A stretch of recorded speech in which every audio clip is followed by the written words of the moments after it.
Good morning. Oh my goodness, we are so sorry for the 7 minute delay. Karen's phone decided that it did not want to have signal this morning. So excuse the background, excuse the lighting, excuse everything, because I'm now standing in my kitchen feeling like I'm doing one of those stand on the water tank stand with one arm in the air. But anyway, here we go. So last week we were talking about when Paul and Silas were trapped in jail. Well, they were not trapped, they were in jail. And this is when the earthquake happens. They worshiping, praising, praying at midnight in jail. For those of you who need a very brief recap.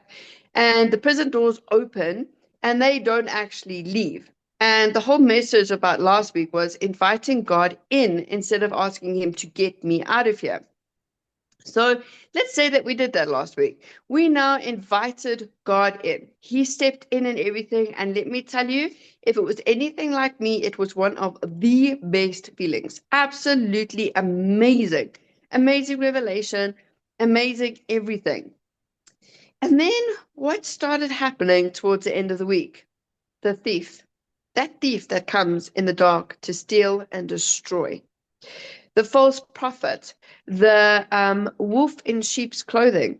Because now you're super precious. Don't forget that the enemy is only going to come and attack something that he wants, something that he knows he doesn't have control over anymore.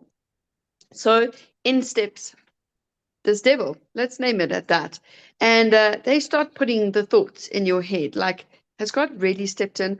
Are you sure he's going to handle the whole situation?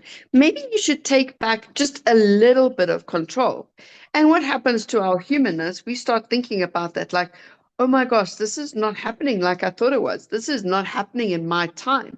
This is not, this is not, this is not. So what do? We think, well, let me take just a little bit of control. Maybe I should help God out. There's like billions of people in the world that are praying to him, and he is super, super busy. And my problem is actually really not that big in comparison to other people. So I should just take a little bit of it back, right? So we do that. We take a little bit of control back. And what happens is that this becomes a snowball effect, and we start taking a whole lot of control back. But at the end of the day, that Bible is a handbook. For parents who have ever raised their kids and they wish, yes, I wish I had a textbook on how to do this, like, a bit of troubleshooting. But that's exactly what the Bible is. And really, we don't understand how much it can unlock for us. And if you think about it, there's 66 books in there. It's quite a thick book. I mean, there's a lot of life lessons that occur on a daily basis, and it's somewhere where we need to turn to in order to go and find those things, right? So what does the Bible say? The first thing it tells us, it says, guard yourself, because those thieves are coming for you. It tells us. But it also tells us that the victory is already won. And how do we know that? Well, one, it tells us, and two, it says that there was a celebration. I'm in Chronicles. If you guys want, I'll put all the biblical references on the group a bit later as to where I got all the information from. But it tells us that that victory is won, and they celebrated. Now, you don't celebrate unless something really is won, right? So, I mean, just another fact there for us. It tells us that the Lord has gone before us. It tells us that the plans he has for us are so good that we can't even imagine what those plans are. He tells us that if you put on your armor, you are protected. He tells us that even in the darkness, there will be light. All of these things he tells us. So during this time when the devil wants to just slip in there a little bit, because that feeling of victory here on earth is just amazing. And he wants to come and destroy that. We have to lean on our book of life. We have to lean on that textbook, and we have to go searching. But what I've learned, it's not about only searching in the Bible, it's actually searching in ourselves as well. What are we looking for? What are we seeking? What are we needing? Because at the end of the day, we are human, guys. Like, some of us forget this. We are human. We're gonna have these human emotions. They're gonna pop up at any time. But here's the thing: is when those human emotions pop up, we can actually do something about it. And this is where Claire's going to step in. She is brilliant at helping us to get those under control and get back into our soul and not into our humanness. So Claire, what have you got for us today? Oh my goodness, you put so much on the plate, and I'm like sitting there going, okay, which one piece or which pea do I take first? But emotions, emotions, emotions. This is what I like to say. Emotions is the way that your soul communicates with you and shows you what pieces needs to be transformed back into love. So let me say that again. Your emotions is the way your soul communicates with you, and shows you which part of pain or hurt or disbelief or whatever you're going through needs to be transferred back or created back into love again. And that's why we have our human experience. So how do you create love from worry, for instance? How do you create love from so Carin says this amazing thing. She says, so now my human jumps back in, the devil comes in, and these situations are, it feels heavy again. So the first thing is to know that often we are projecting a future, that we most probably, let's say you want something, let's say you want peace in your home, all right? And let's say there's a whole lot of everybody's unhappy at home. And now you've been wanting and you've been praying for peace at home. But what happens is your picture in your mind of peace at home is different to the eventual outcome of the actual steps, how it would have happened to get peace in the home. So the steps are different. Peace in home is a given, like you were explaining. It's a given, it's already been given to us, it is there. But when the picture doesn't fall exactly into place in how our mind has projected it, that's where we feel this unease, or what we call dis-ease. For a lack of better word, where ultimately disease then comes from. But let's forget about that because there's a whole topic on its own. Um, so, how do we do that? Is first of all, if I say to you, hey, Carin, there is 100% you will get the outcome because God already has given it to you. You're going to get the, let's call, carry on with this peace in the home scenario, because I think for everybody wants peace in the home, and you just believed. If I say to you, hey, Carin, I've just DHL'd you or sent with a courier guy a big box full of goodies for you with everything, like you wanted hairspray and you wanted perfume and you wanted a book and you wanted a bangle and you wanted some, I don't know, notepad. And I put this all in a box and I said, listen, it's coming, right?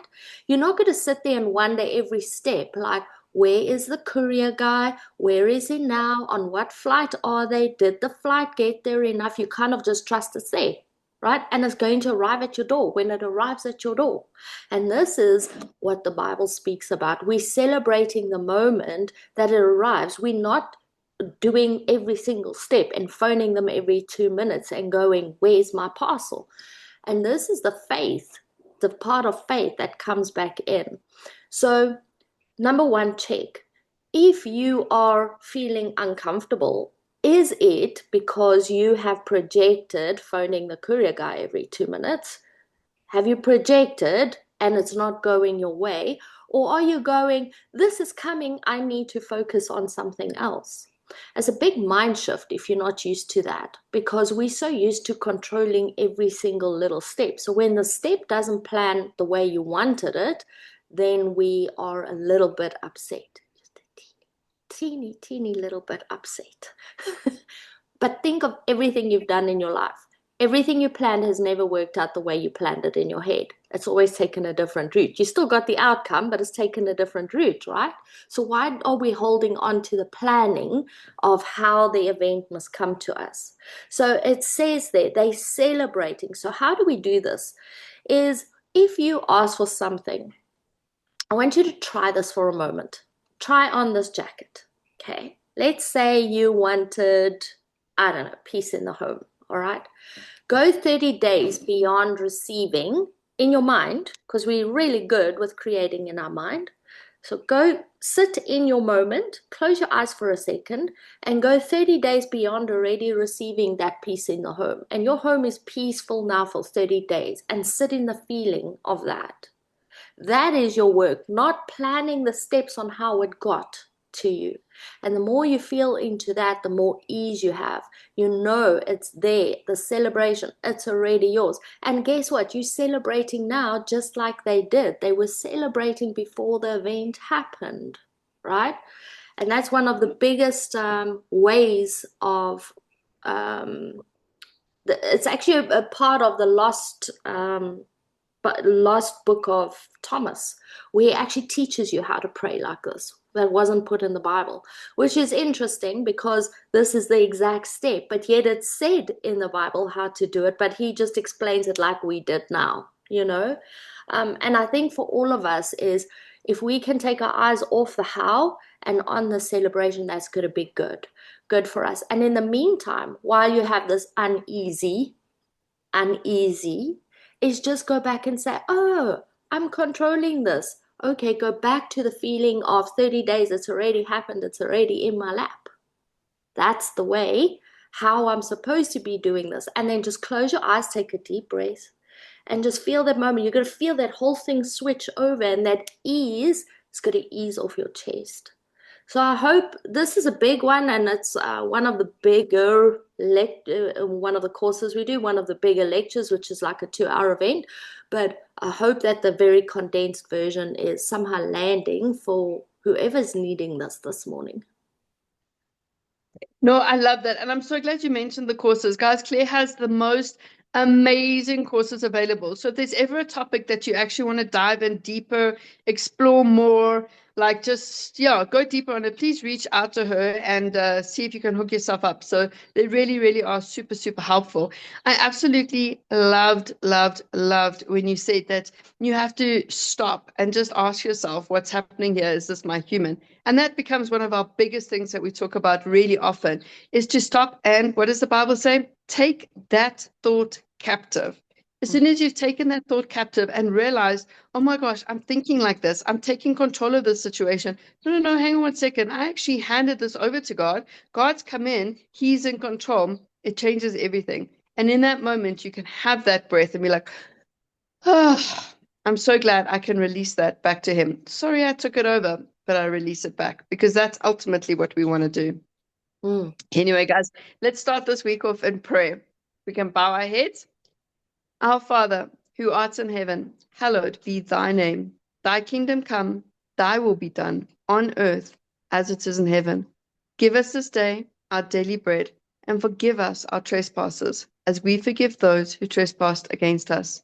And lead us not into temptation, but deliver us from evil. For thine is the power, the glory, forever and ever. Amen. I hope everybody has the most super blessed week this week. And yeah, you've got our numbers if you need us.